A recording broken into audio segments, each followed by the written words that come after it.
Hola, buenos días. Vamos a continuar. Va a empezar la segunda mesa, titulada De los eventos a los procesos, la mediación cultural. Vamos a esperar un segundo en que se vaya sentando la gente. Como digo, empezamos la segunda mesa de los eventos a los procesos, la mediación cultural. Antes de presentar a los ponentes, me gustaría agradecer a la organización. Yo creo que desde el Ministerio de Educación, Cultura y Deporte está haciendo un gran esfuerzo por generar este encuentro que es muy necesario en los días que nos movemos ahora mismo, ¿no? Voy a hacer una estructura de mesa diferente a la anterior. Primero voy a presentar a los ponentes. Les vamos a conceder 5 minutos a cada uno para que hagan una introducción al tema y posteriormente empezamos con las preguntas. Yo tengo alguna preparada, pero también espero que el público pues, se anime y pregunte cosas concretas e interesantes. Bueno, lo primero, presento a Laura Fernández, que es responsable del programa cultural de Medialab Prado desde 2005, junto con Marcos García.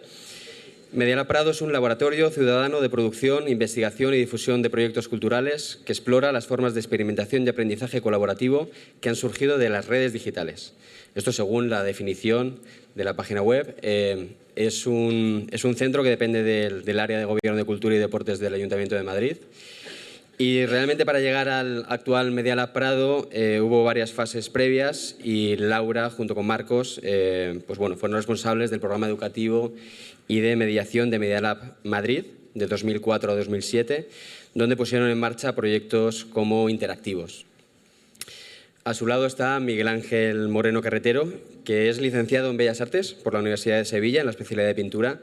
Tiene un trabajo multidisciplinar que combina la instalación, la pintura y la escultura, con un particular interés por las intervenciones en el espacio público. Aquí a esta mesa está invitado principalmente porque es el creador y director del proyecto de arte público Escarpia, que se desarrolla ininterrumpidamente desde el año 2002 en El Carpio, que es una pequeña localidad cordobesa donde, si no me equivoco, es donde naciste. Y a su lado tenemos a Toni Puig Picard, que es conocido y reconocido por su trabajo como asesor del Ayuntamiento de Barcelona, donde entró en los años 80 para promover su transformación y realmente su florecimiento a través del concepto, por un lado, marca ciudad y, por otro, trabajando desde lo público y hacia los ciudadanos. En este sentido, ha trabajado en temas de jóvenes, asociaciones, comunicación, educación, cultura, bienestar, red de centros cívicos en los barrios. Me gustaría resaltar también que anteriormente fue maestro en los años 60 y estuvo implicado en varios proyectos independientes, como fue la creación de la mítica revista Ajo Blanco.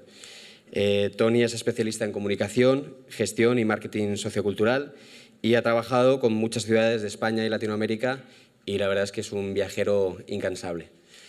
Vamos a dar ahora 5 minutos de turno para que cada uno de ellos haga una pequeña introducción a la mesa y luego empezamos con las preguntas. Pues, Laura, si quieres empezar tú. Bueno, muchas gracias, Javier. Buenos días a todos. Bueno, antes que nada quiero también agradecer a los organizadores de este encuentro el haberme invitado a participar en esta mesa y reiterar también las felicitaciones por la iniciativa que efectivamente pues, pone sobre la mesa cuestiones que están ahora presentes en muchos ámbitos, ¿no? de nuestras vidas cotidianas y creo que merece la pena reunirnos aquí para hablar de ellos, ¿no? Yo quería, bueno, nada más que lanzar así como inicio algunas reflexiones a partir del título del encuentro, que algunas van a incidir en cosas que ya se han dicho en la mesa anterior. Y creo que nos pueden servir como punto de partida también para el debate que vamos a tener posteriormente, ¿no? La primera de las reflexiones es sobre de qué hablamos cuando hablamos de cultura en relación con políticas culturales, ¿no? Porque en muchos casos se habla de la cultura como un sector, ¿no? Como un sector profesional, un sector de la industria.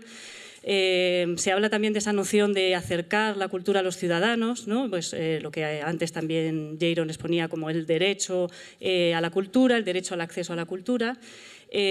pero cada vez más se extiende un poco más otra noción, digamos, ampliada de cultura, que siempre ha estado allí, pero quizá ahora está como más en primer plano, que es pues en relación con las políticas culturales, me refiero, que es la idea de la cultura como un asunto colectivo, como algo que construimos entre todos, ¿no? Que es un sustrato que nos sostiene y que entre todos transformamos y construimos de una manera colectiva, ¿no? Y que por lo tanto, si no habría una separación tan clara entre los que producen, crean y los que reciben o acceden, sino que estaría constituida por un conjunto de relaciones mucho más complejo y a pequeña escala, que son las que producen pues, ese sustrato que está en continua transformación, ¿no? Y entonces eso lógicamente se corresponde con otras políticas culturales diferentes, ¿no? La idea de la cultura como el campo de lo experimental, de lo tentativo, el campo donde lo afectivo, lo festivo tiene más terreno, y un campo que está, en cierto modo, toma distancia de la vida cotidiana, aunque está inserto en la vida cotidiana y es esencial para la vida cotidiana, ¿no? Para la vida cotidiana en las ciudades. Y aquí paso a la segunda reflexión, que tiene que ver con la idea de ciudad y de ciudadanía. En el sentido de que si entendemos que la ciudad es un espacio en el que conviven, también ha salido, ¿no?, la idea de convivir, conviven personas, comunidades de personas que son diferentes, que son diversas, que tienen maneras diferentes de vivir y de entender la vida, y que por lo tanto pueden entrar en conflicto. O sea, es una idea de un conjunto incoherente de personas o potencialmente conflictivo, ¿no? Entonces, la construcción de ciudadanía pues, pasaría por propiciar, crear mecanismos para que esas relaciones, interacciones entre personas diferentes, diversas, pues puedan ser significativas y puedan ser constructoras de una vida en común que sea que nos incluya a todos, ¿no?, a todos los diferentes. Y bueno, y eso me lleva un poco a hablar también de las redes digitales, porque claro, podemos decir que hoy en día parte de nuestras relaciones, de esas interacciones en sociedad, se han trasladado a lo digital, ¿no?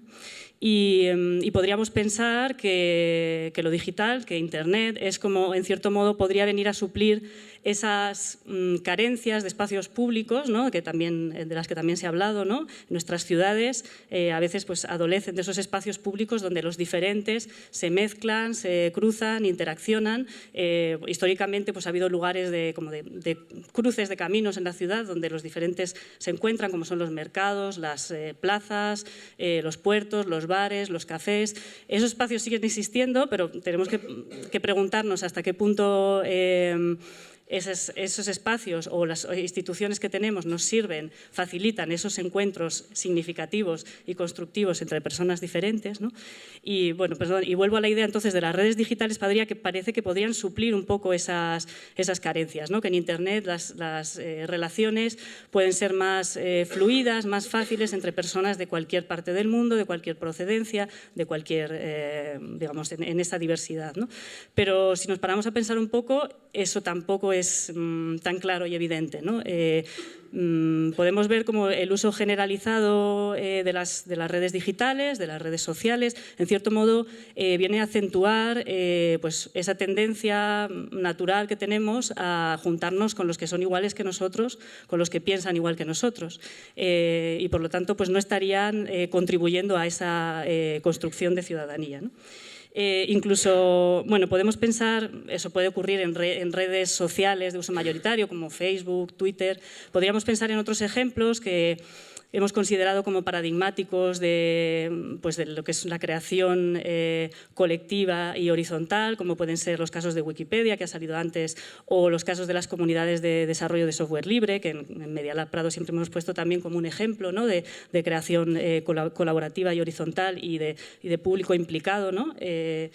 Sin embargo, incluso en estos proyectos también existe esa preocupación. Lo que pasa es que se hace de ella una preocupación consciente que se intenta solucionar. Hay análisis, es verdad que Wikipedia admite muchas maneras diferentes de participar y hay una diversidad de personas que contribuyen, pero sí que hay una preocupación en los análisis cuantitativos que hay de perfiles de participación en Wikipedia, porque hay una participación todavía mayoritaria de hombres jóvenes que que tienen mucho tiempo disponible, que no tienen personas a su cuidado, etcétera. Eso es una preocupación para Wikipedia. En el caso de las comunidades de software libre ocurre lo mismo. Los perfiles de las personas que contribuyen, bueno, repetimos el mismo perfil, ¿no? Eso es una preocupación para las comunidades. También es una preocupación dentro de las comunidades de software libre que no tienen claramente mecanismos para dirimir sus conflictos en el seno de las propias comunidades. Cuando surgen diferencias, normalmente lo que está pasando, y hay una reflexión de por qué pasa cada vez más, que las comunidades se separan en dos, y tú por allí, yo por aquí, y se acabó el conflicto, ¿no? Pero eso no, efectivamente, en esa idea de construir ciudadanía no es la mejor manera de resolver un conflicto. Pero también las comunidades de software libre están incluyendo en sus códigos de conducta cláusulas específicamente dedicadas al fomento de la diversidad en el seno de las comunidades, porque existe esa preocupación y hay una conciencia sobre ella, ¿no? Entonces, bueno, estas reflexiones, y bueno, esto me lleva a la idea de mediación, ¿no? Que es el tema que nos ocupa en esta mesa.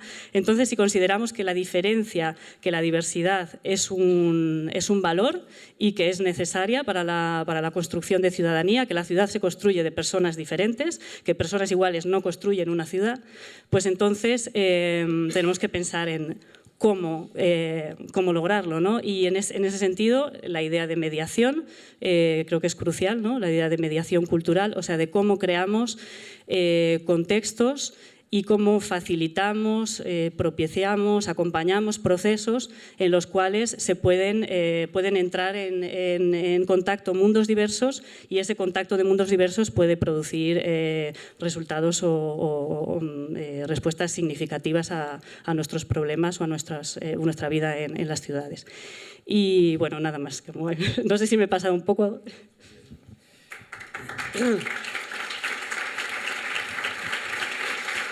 Muchas gracias.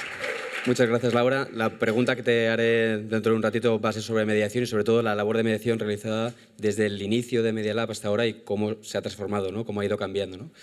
Le damos la palabra a Miguel Ángel Moreno. Bueno, pues yo prefiero contar en 14, o sea, en 8 minutos. Para que me pongan el vídeo. Prefiero contar cómo surge el proyecto, cómo resumir en 10 minutos pues 14 años de un proyecto que creo que, bueno, pues que es curioso, ¿no? Nos encontramos en El Carpio, un pueblo a 30 kilómetros de Córdoba, y empieza con unas jornadas como podrían ser un taller de cuentacuentos con 12 personas del pueblo, donde nosotros intentamos formarlos en las prácticas de arte y naturaleza, ¿no? Aquí algunos de los ejemplos que se llevan a cabo en aquella primera experiencia y que a nosotros nos marcaron mucho, ¿no? Creo que Escarpia, bueno, de hecho había gente que pensaba que al pueblo había ido una secta ese primer año. El proyecto creo que es un poco ejemplo de que las cosas se pueden conseguir porque poco a poco, esa fue la segunda edición, donde nos vemos desbordados por las inscripciones, tenemos que ocupar un teatro y obligamos al ayuntamiento, o casi ocupamos un antiguo ambulatorio que hay en el pueblo y poco a poco lo vamos acondicionando. Aquí se ven imágenes de prácticamente la ocupación del antiguo ambulatorio y las reformas que se han ido haciendo a lo largo del tiempo, ¿no? Actualmente, bueno, pues igualmente pasó con este kiosco, que es una referencia del proyecto. Y luego, fuera de las jornadas que duran 2 semanas en verano, los diferentes usos que han ido teniendo este espacio, digamos como ejemplo de que el pueblo ha hecho suyo. Nosotros aportamos una idea, creamos encendemos la llama, pero el pueblo hace suyo, toma las jornadas como un ejemplo práctico de que a través del arte de la creación se pueden cambiar las cosas, y creemos que es verdad que luego hay cosas que durante el año también se llevan a cabo, ¿no? ¿Qué pasa? Las jornadas también cubren un espacio interesante en Andalucía, puesto que hasta el año pasado, hace 2 años, la asignatura de arte público no existía en ninguna de las facultades de Bellas Artes. Nosotros creemos que a través de las jornadas sí, hemos cubierto ese vacío y la posibilidad de que estudiantes que ahora mismo pues acuden, artistas o personas o cualquier persona, a realizar este tipo de prácticas, puedan hacer proyectos allí. En este caso, muy curioso, hicimos una edición de un packaging sobre la gente que toma el fresco y se regaló a cada una de las personas que toma el fresco. Diferentes convenios como la Fundación Rafael Botí de Córdoba de la Diputación han ayudado y bueno, nos dimos cuenta de que los niños y los mayores estaban muy cercanos al proyecto porque pedíamos la información de los mayores para la realización de los proyectos y los niños disfrutaban tanto de lo que hacíamos que se crea, creo que en el 6º año, proyectos vinculados a los niños, programas paralelos para los pequeños y para los mayores. Aquí algunas de las imágenes que vemos. Incluso este proyecto de la abuela grafitera, que llama mucho la atención. Y trabajamos con ellos, formando parte de ellos, que creo que es importante eso, ¿no? Que ya se crea como una comunidad que año tras año va trabajando en el proyecto y el hecho de que 14 años en un pueblo de 4.000 habitantes la gente demande la jornada, sean partícipes, creo que nos da un poco la garantía de eso, ¿no? Esto no hubiese sido posible sin la formación de artistas como con los que hemos participado, con los que hemos trabajado, como Jorge Perianes, Daniel Canogar, este año estuvo Isidoro Valcárcel Medina y Rogelio López Cuenca.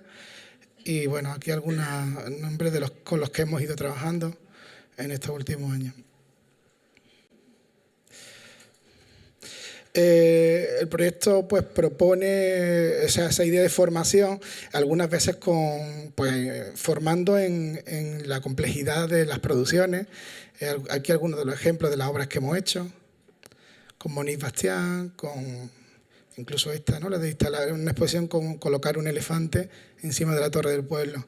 Haciendo también posible que paralelo a las propias jornadas, esta es una obra de Carlos Aires, paralelo a las jornadas haya una serie de exposiciones que ponen en valor el patrimonio del pueblo, el museo, la torre, que es una torre mudéjar, y que antes de que existieran las jornadas, estos espacios eran infrautilizados o no se utilizaban.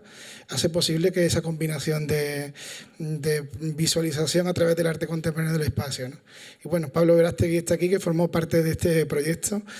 Burro Grande, que no sé si muchos conocéis, una obra de Fernando Sánchez Castillo, que entra en el pueblo de una forma interesantísima, ¿no? Incluso desbancando a los galgos, que era como a nosotros nos llaman en el pueblo, y hace cómplice al pueblo. Y creo que el ejemplo de esta obra es importantísimo porque no solo comienza con una posible futura colección de arte público, sino que es ejemplo también de cómo la gente, bueno, se crea un festival, el Burro Rock, bueno, es que es muy difícil condensar.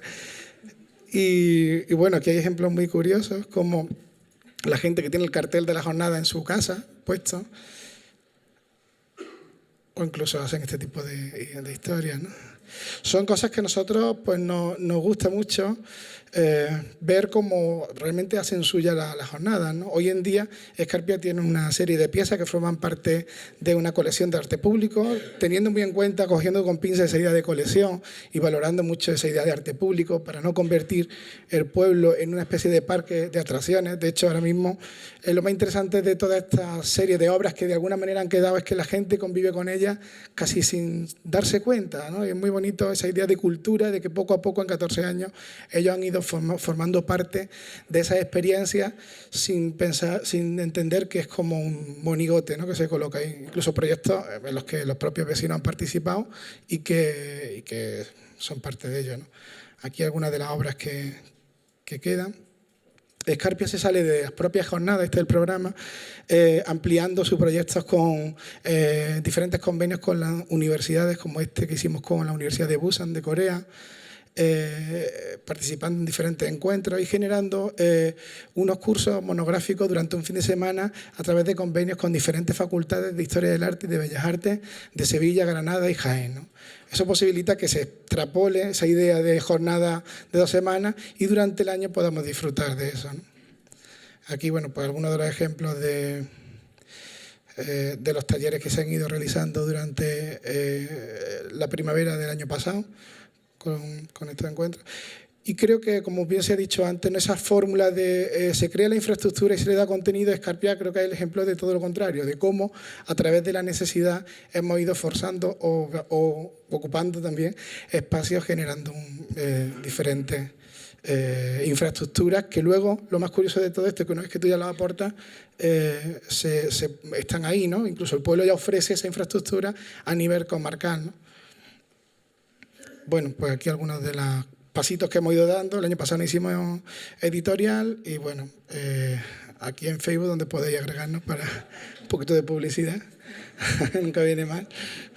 Y nada, un dato curioso, hablando un poco del pozo, ¿no?, que deja en el pueblo esta jornada, ¿no?, cómo surge, es que en el año 2002 había un solo licenciado en Bellas Artes. Hoy en día contamos con 30 personas, 15 licenciados en Bellas Artes y unas 15 o 20 personas vinculadas al mundo del diseño, de arte y oficios, ¿no?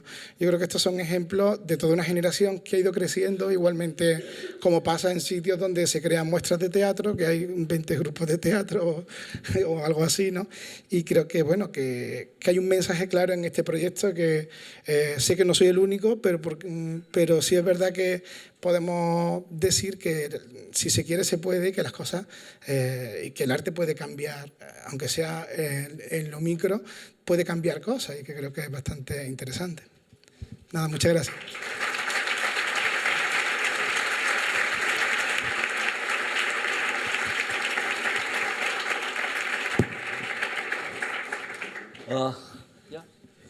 Buenos días. Esta mañana a las 5 he abierto mi ordenador, he visto un email de Pablo que me decía: Toni, 5 minutos no para contar una experiencia, sino para contar lo que piensas. Me fascinó. Es verdad que me mandó Pablo un email larguísimo hace 2 semanas o 3 y pasé de él rotundamente, pero esta mañana he dicho sí. Y por suerte tenemos el AVE, y en el AVE tenemos la suerte de que hay un pequeño coche en el cual hay silencio. No oyes, ¿vale?, a todos los que están contando tonterías varias, por dónde pasan, qué tienen que hacer, estoy llegando a Madrid, cariño, etc. Bien, pues lo he escrito. Hace 20 años que no leo un texto público, 20. Estoy encantado. Y se lo dedico a Pablo y a todos vosotros, ¿vale? ¿Qué pienso? Pienso que las políticas culturales murieron. ¿Por qué? Por insuficiencia económica. En el 2008. Con gran dolor de lágrimas de cocodrilo y operísticas por parte de la gran familia de artistas, políticos y gestores, y que fueron enterradas años después, en el 2011, en las plazas de las ciudades, anónimamente, estoy encantado, por la muchachada innovadora de los movimientos sociales. Algunos no se han enterado y continúan igual. Yo nunca formé parte de ellos y de estas políticas, y muchos me han mirado mal o de reojo. Me importa un pito. Ahora, con este país en gran transformación, es el momento, creo, de volver a escuchar a las ciudades y a los ciudadanos especialmente, como propone este fórum, y especialmente a los olvidados por las aristocráticas políticas culturales. La tribu de la desigualdad aberrante y rampante, y los que buscan sentido para vidas con sentido para lo común. De esta escucha, que llevo unos cuantos años, especialmente estos 4 años en que estoy felizmente jubilado y que Rajoy me paga extraordinariamente, no sé si me lo pagará la República Catalana, es mi única interrogante de futuro. De esta escucha a los ciudadanos, que tengo mucho tiempo, creo que surge la palabra que marca futuro, y que he dividido básicamente en 5 olvidos, por favor, desde mi parte, y respeto a todos los que os opongáis, y 5 opuestas, que también acepto todas las absolutas discrepancias. Olvidos. Olvidaos del espectáculo y la diversión, que es cosa del sector del entretenimiento. La cultura facilita valores éticos para el sentido de la vida y es más gimnasio que casino. Olvidaros también de la sagrada economía, de la puta sagrada economía. En cultura, lo primero es plantearnos qué ciudad, pueblo, país queremos, necesitamos, y plantearla, este país, ciudad, pueblo, desde ideas, las artes y las preguntas que lo logran contemporáneamente. Olvidaros también, 3, de los grandes equipamientos majestáticos de firma, impulsados para la gloria eterna de los partidos, los políticos, imposibles de mantener por su carísimo coste. y, evidentemente, con su escaso servicio público. Transformémoslos en jardines, en invernáculos, donde encontrarnos, relacionarnos, mezclarnos y mestizarnos. Olvidaros, 4, de políticos mediáticos, gestores glamurosos y la troupe de artistas valorados por los ceros en sus honorarios. Facilitemos su extensión a histórica. Olvidémonos, 5, finalmente, de colocar la cultura en la esfera de la economía y recoloquémosla en la de los servicios públicos básicos, indispensables, prioritarios, que no se pueden tocar y han de crecer. 5, 6, por tanto. Y a partir de aquí digo, Toni, sé positivo. Cariño, sé positivo. Pero hay cosas que la gente son obvias y no se quiere enterar. Pues claro, se tienen que repetir una y otra y otra y otra vez y ser pesado. Como soy mayor me da igual. Diré, Toni, ¿eres pesado? Sí. Prefiero ser pesado en esto que hablando de mi próstata que está mal. Pues ya está. Optad por una plural red de pequeños y medianos espacios para la cultura, de más vida en la vida, en toda la ciudad, asegurando que todos los barrios, pueblos tienen uno a 10 minutos de casa. La red de espacios públicos, asociativos y gubernamentales en la cultura debe ser mixto y en colaboración.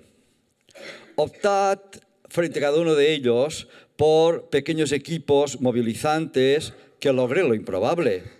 Un barrio, ciudad, pueblo para la vida, desde la creatividad cooperante, impulsada por una programación de invitación apasionante y atrapante, asociando ciudadanos, que es mucho más que trabajar por esta imbecilidad de los públicos. Optad por pensadores, creativos, científicos, que experimenten, innoven, interroguen, señalen futuro y replanteen presente desde sus fórums, acciones, exposiciones, espectáculos en pequeño formato, especialmente, subrayo, en pequeño formato, saturados de la realidad contemporánea. 9. Comunicad directamente, presencialmente con los ciudadanos. Estoy encantado que tengo aquí una mujer que me diga redes sociales, sí, a través de postales y a través de las redes sociales, evidentemente, compartiendo sentido ético, civil, optimismo para la vida procomún, con horizontes que vamos a impulsar desde la cultura sin hacernos el tonto como no hemos hecho básicamente en estos últimos 30 años. Y empezad mañana, con paciencia impaciente. Equivocaros, por favor. Seguid, y cuando tengáis momentos débiles, pasearos por la ciudad y sus barrios mirando a los ojos de los ciudadanos. Os reenergizarán. Esto, que es, digamos, mis tesis para colgar y mi manifiesto después de tantos años de estar dedicado a temas de la cultura, las ciudades, ya en mi último tramo de la vida, intentaré hacerlo ahora en una pequeña iglesia del 1030, del monasterio de San Miquel de Cruïlles, en el Ampurdán, que estamos reinventando con un grupo de jubilados magníficos, ¿vale? Que será una ágora para la creatividad colaborativa dentro de un templo románico y que abriremos a partir de Semana Santa con presupuesto cero, público. No tenemos ni un puto euro. Estoy encantado. Y no lo quiero. Ya veremos. Vamos a robar. No quiero ni sponsorización. Vamos a robar. Si me invitan a otro fórum, ¿vale? Contaré cómo se roba en cultura. Si queréis continuar en esta sintonía, os dejo mi web, ¿vale? Todavía no tenemos web del monasterio, va a ser una web románico contemporánea. Pero de momento tenéis mi web, que tenéis muchos libros que os podéis bajar gratis, que es tonipuig.com. Y últimamente, lo último, estoy seguro que la cultura en estos tiempos fascinantes es fascinante. Yo nunca pensé que llegaría a ver lo que estoy viendo ahora. En este país estoy maravillado.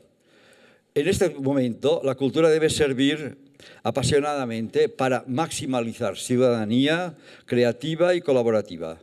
Os deseo buena suerte y estoy dispuesto a someterme a todas las preguntas, incluso las de mi sexo, por Javier o por vosotros.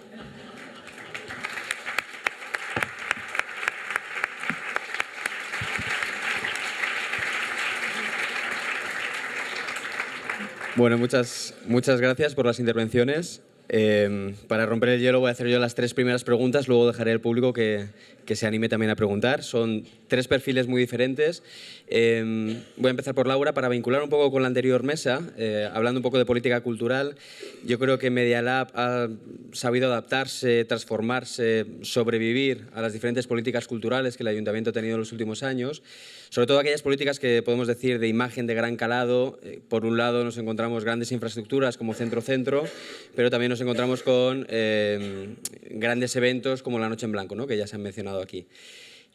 La pregunta, son varias preguntas dentro de una, es cómo ha sido la mediación a varios niveles, ¿no?, de Media Lab. Por un lado, desde el inicio, en 2000 o 2002, hasta la actualidad, es decir, cómo se ha adaptado a la mediación. La segunda es el cambio de espacio, porque Media Lab ha estado en Conde Duque, en los bajos de la Plaza de las Letras, en Matadero y ahora en la Serrería Belga. Y 3, cómo le han afectado todas las políticas culturales, como digo, de imagen, de gran calado y demás, frente a un proyecto que yo creo que cuando más a gusto os habéis sentido es cuando estabais en el sótano, todo hay que decirlo. Entonces, bueno, una pregunta muy larga, a ver cómo la... Sí. A ver cómo la respondo. Sobre todo después de la intervención de Toni, que ahora va a ser... Bueno, yo creo que... No, lo digo porque es que te has ganado al público de una manera... No. Bueno, más que...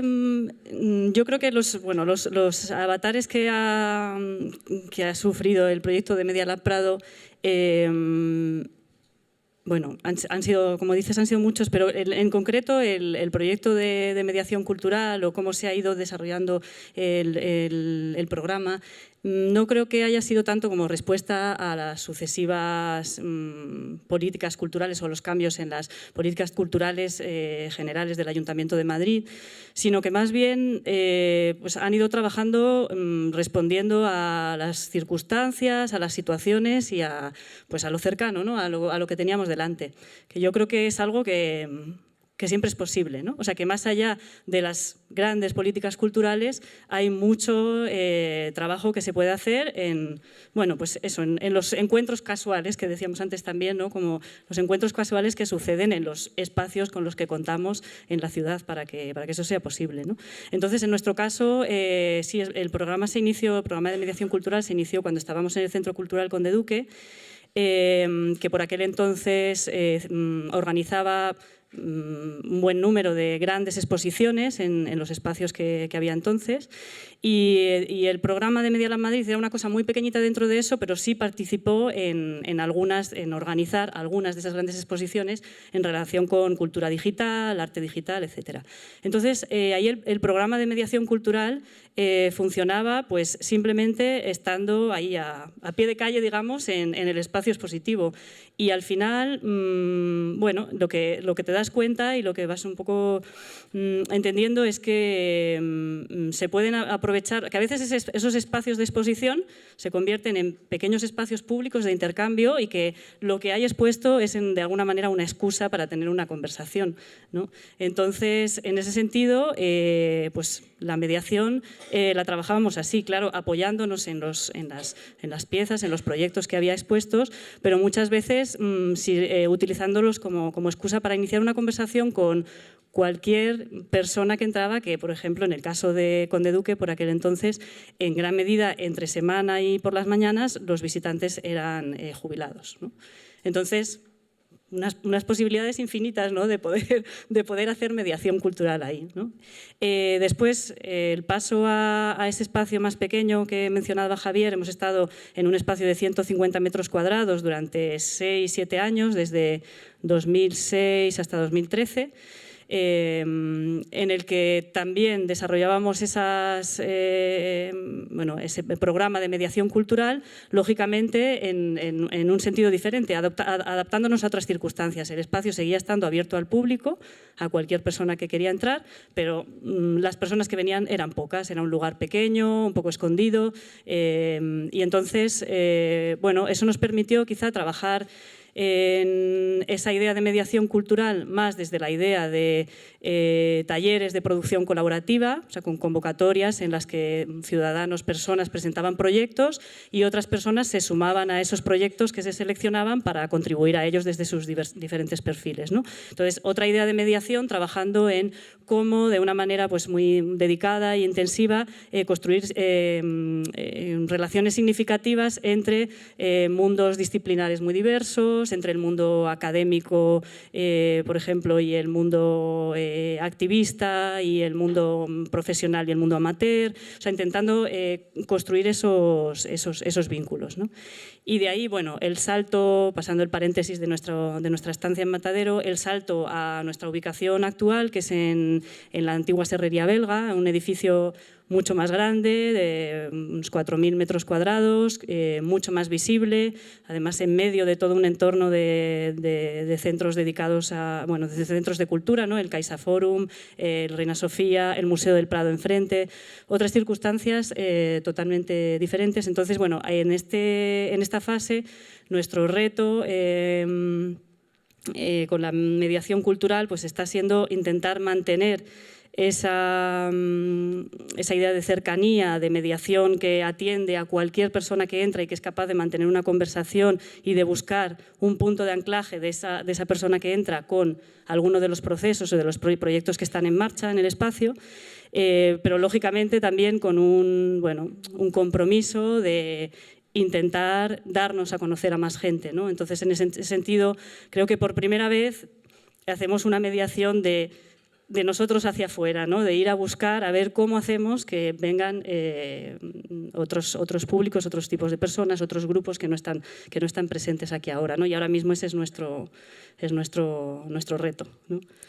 Muy bien. Muchas gracias. Gracias, Laura. La siguiente pregunta va para Miguel Ángel. Yo creo que Escarpe es justo un evento con 2 semanas de duración, que arrancó como evento, pero que ha sabido dejar su pozo, ¿no? Como hablábamos antes, a lo largo del tiempo. También comentabas tú al principio, ¿no? Que costó el inicio, supongo que los primeros años fueron complicados, y ahora ya es una cosa común y de hecho que te reclama, ¿no? La propia ciudadanía, de decir, oye, esperamos que llegue verano para que sucedan cosas que nos diviertan, que aprendamos y que compartamos, ¿no? La pregunta, sobre todo, hablamos normalmente en este tipo de debates de política cultural de grandes ciudades o de grandes eventos. En este caso, ¿tú crees que el éxito viene porque estamos hablando de una localidad de 4.000 habitantes o por qué lo achacas, ¿no? También por tu implicación personal, ¿eh? Claro, yo creo que el éxito yo lo entiendo como la continuidad, no como algo, pero sí, el hecho de que sean 14 años, de que se respete, de que un pueblo no haya puesto en tela de juicio el si debe de continuar o no, sino que todo lo contrario, de que se demande, pues es un índice de que debemos de seguir, ¿no?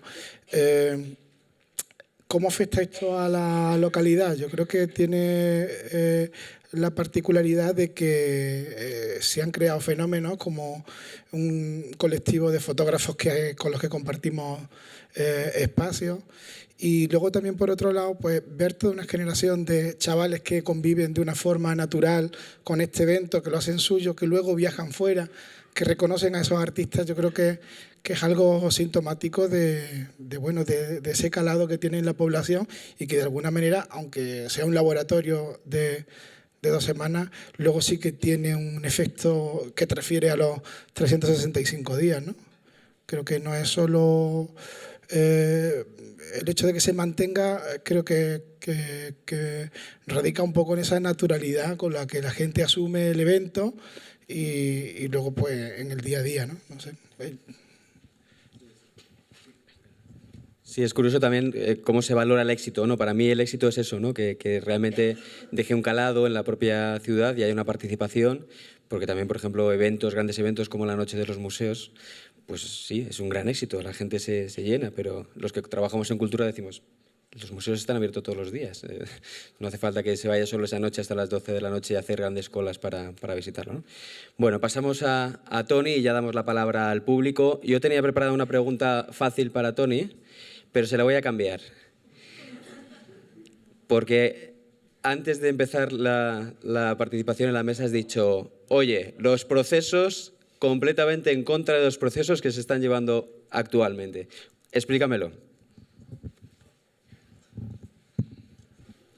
Yo no creo en los procesos, y menos en arte. Estoy harto de ir a museos y a salas de exposiciones que hay procesos que no me dicen nada y que vas con gente y todavía le dicen menos. Y que antes tendrías que ponerte en conexión esotérica con el artista para que te imbuya por dónde continúa y por qué ha llegado a este punto del proceso que está exhibiendo. Yo creo que el arte, y creo mucho en el arte contemporáneo, evidentemente, mucho, desde que tengo 16 años, voy cada 2 años a la Bienal de Venecia para castigarme y disfrutar. Lo he visto todo, lo he sufrido todo y continúo, ¿vale?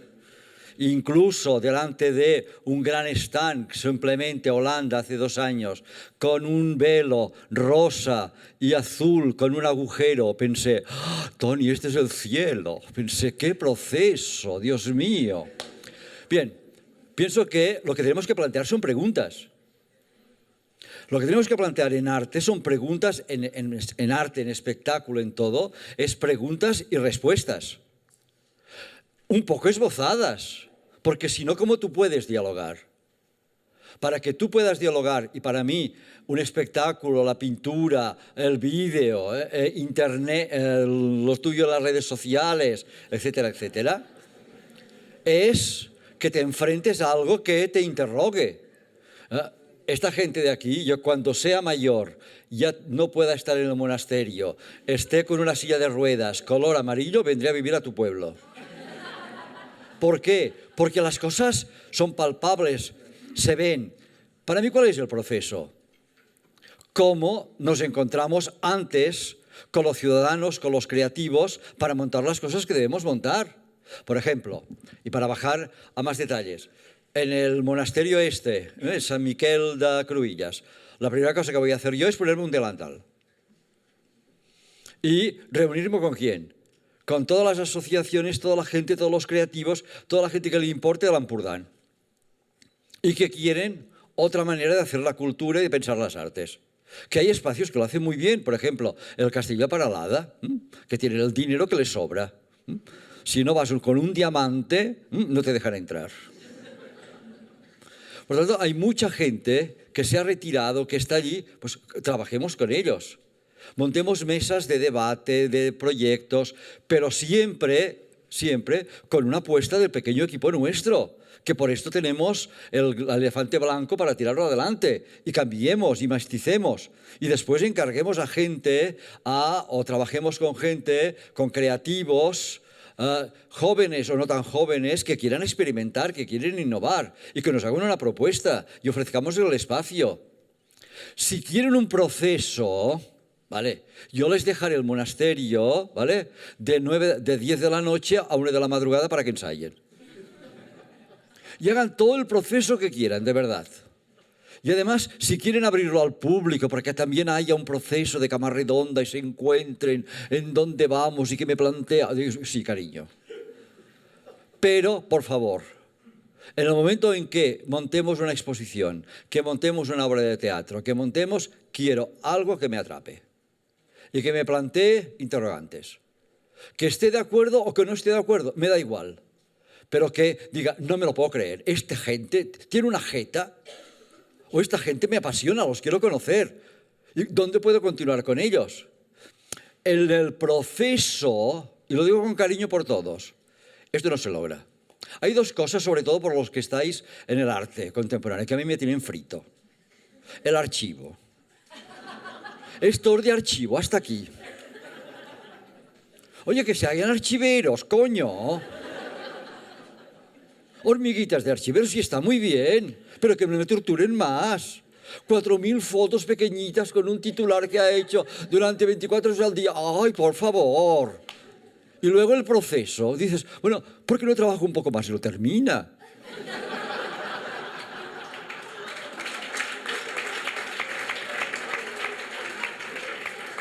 Bueno, yo no soy didacta, y termino, yo no soy didacta. Yo no quiero didactismo. Yo no quiero que todo sea muy fácil. No, yo quiero obras de teatro, de música, de danza, que me interroguen, que me plante delante de ellas y me cuestionen. Esto. Y creo que lo queremos todo el público. ¿Sabéis por qué? Porque solo así podemos deducir sentido. Y solo así, si te interrogan fuertemente, puedes dialogar con la obra. Steiner, yo soy muy fan de George Steiner, la presencia de la obra que te increpa y te hace reflexionar y te hace crear sentido personal y común. Por eso, si queréis procesos, no tendréis un monasterio abierto solo de 10 a 2 de la madrugada. Los otros estáis todos invitados durante todo el día.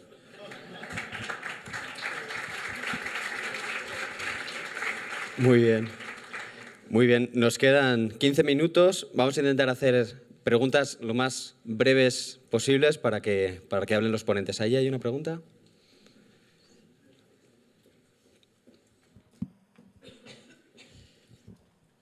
Como siempre, por favor, decir el nombre y a quién va dirigida la pregunta. Sí. Pepe Zapata, de Tecnicultura, que luego nos veremos en la mesa siguiente, aquí en la sala 1, para Toni Puig. La verdad es que es un poco jodido hablar después de lo que has comentado, porque soy fan tuyo y soy fan discrepador tuyo a tope. Recomiendo un libro de Toni que se llama Se acabó la diversión, que es un auténtico chute de energía para cuando estás realmente down y quieres remontar energía.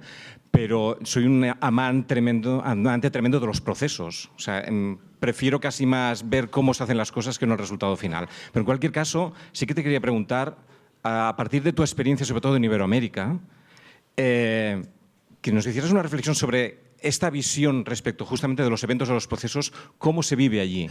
Porque entiendo que no es exactamente igual que lo estamos viviendo aquí. ¿Y qué diferencias ves a la hora de conceptualizar justamente lo que estamos hablando? Gracias.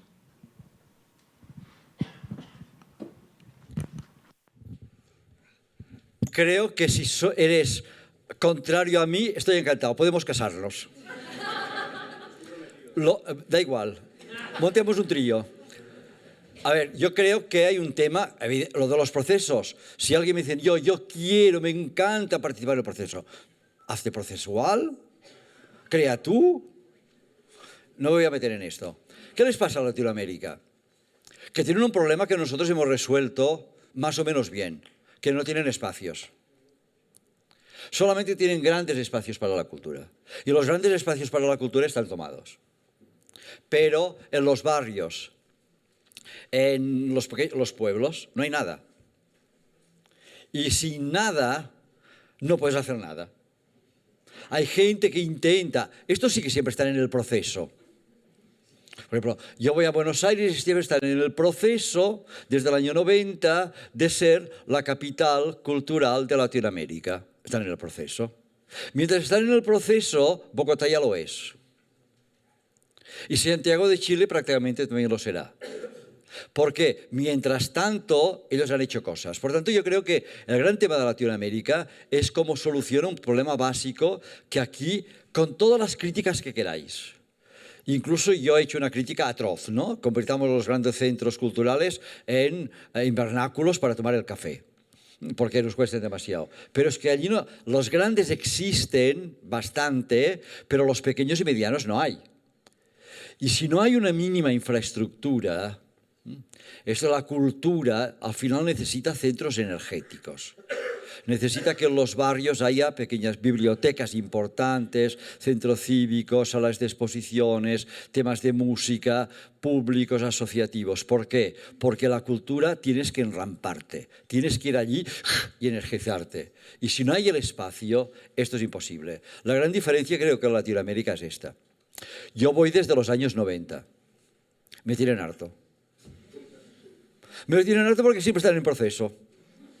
Y perdón por la redundancia, como siempre están en proceso, digo, Toni, me vuelvo a Cataluña, ahora con la República Catalana, y montas un monasterio del 1030 para tocar los huevos a todos.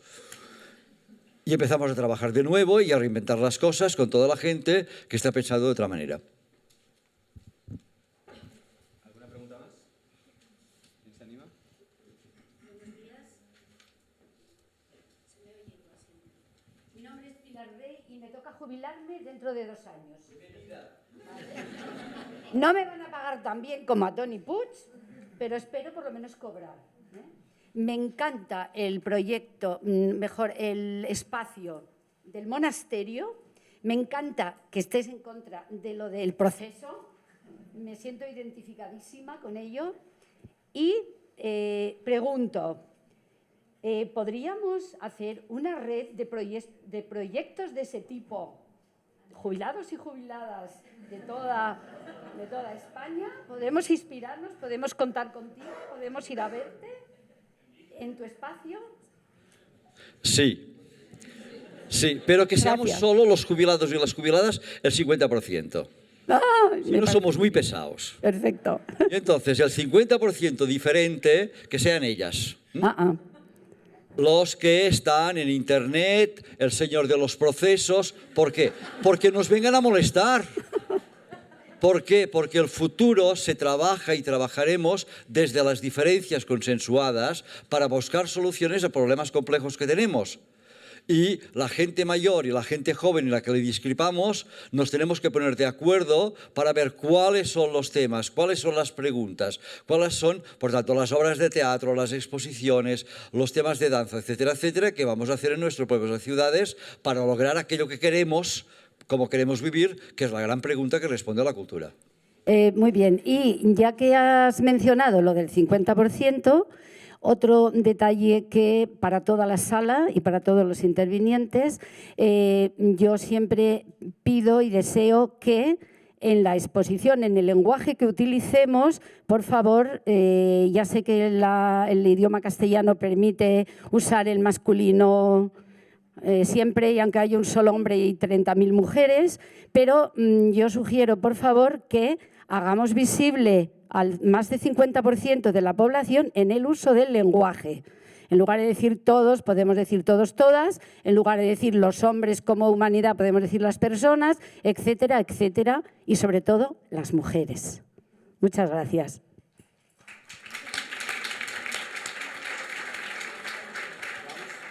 Vamos a generar un poco de discrepancia. Ricardo. ¿Alguien el micro para Ricardo?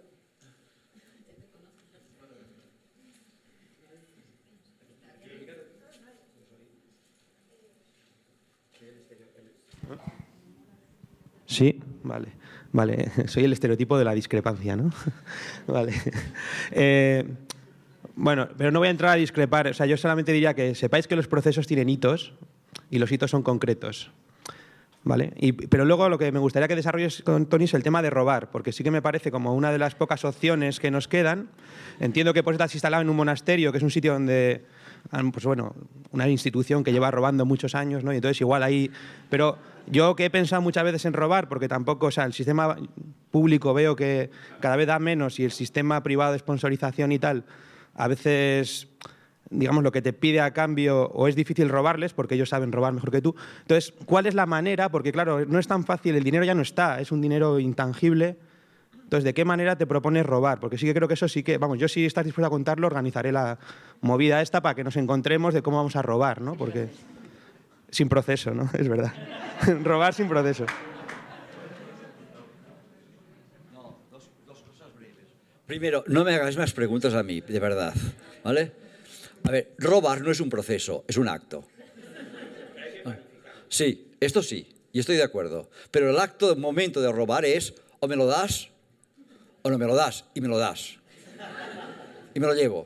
Por lo tanto, aquí hay un tema, primer tema sería para 4 horas, ¿vale? Un seminario de 4 horas. Yo os invito, y si queréis lo haremos en mi monasterio, ¿vale? A las 4 de la madrugada, ¿vale? Con nocturnidad y alevosía, de cómo se roba. Yo me he pasado la vida robando. Barcelona, digamos que os dejo una cosa. Barcelona la reformamos robando. Robando para los ciudadanos. Con un gran proyecto.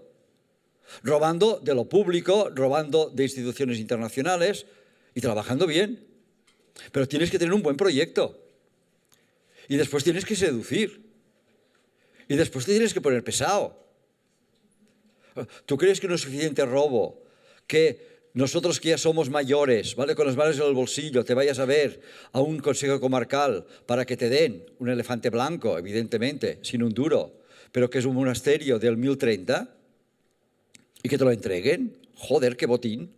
El sablazo del siglo para mí. Segundo paso, primer robo. Segundo, ¿de dónde voy a sacar el dinero para hacer esto? La parte del dinero que voy a sacar para hacer esto, y primero se tiene que demostrar, y termino, es que mucha gente que vamos a trabajar el primer año vamos a colaborar gracia et amore. El primer año. Y cuando demostremos que funcione y que aquello tiene fuerza y que no necesitamos con todo el cariño para ellos, ¿vale? El presupuesto de Paralada, ¿vale? Que además le voy a pedir que me regalen los vinos para invitar a todos los que vengan, la bodega, ¿vale? Entonces buscaré dinero de otras partes. Primera parte que voy a buscar. Yo creo la colaboración mutua. Que la gente que nos interesa esto nos asociemos y pongamos dinero. Y con este dinero que tengamos, ni que sea el 15%, estoy dispuesto a ir a otro sitio y decir, oiga, nosotros ya hemos hecho esto, ¿usted qué me pone, cariño? Y a partir de aquí empezaremos a trabajar. Tengo una señora que no os voy a decir el nombre para que no me la robéis, ¿vale? Que es la más rica en estos momentos de Europa, que está financiando proyectos culturales de Europa, ninguna de aquí. Nos tenemos que atrever. A mí me encantaría que tu pueblo, ¿vale?, tuviera financiación internacional de alguien que le sobra la pasta. Pues esto, ¿cómo se roba? El tema de robar, ¿cómo se obtiene el dinero sin esperar la subvención? La subvención de si me la dan bien y si me la dan, qué pena. Por lo tanto, tener una viabilidad, este es el tema. Si quieres saber más, te invito, ¿vale? Pagándote tú el pasaje, ¿vale? En el 4 de diciembre, en Lima, tengo una conferencia que es cómo robar para construir ciudades y proyectos, ¿vale?, con los ciudadanos. ¿Eh?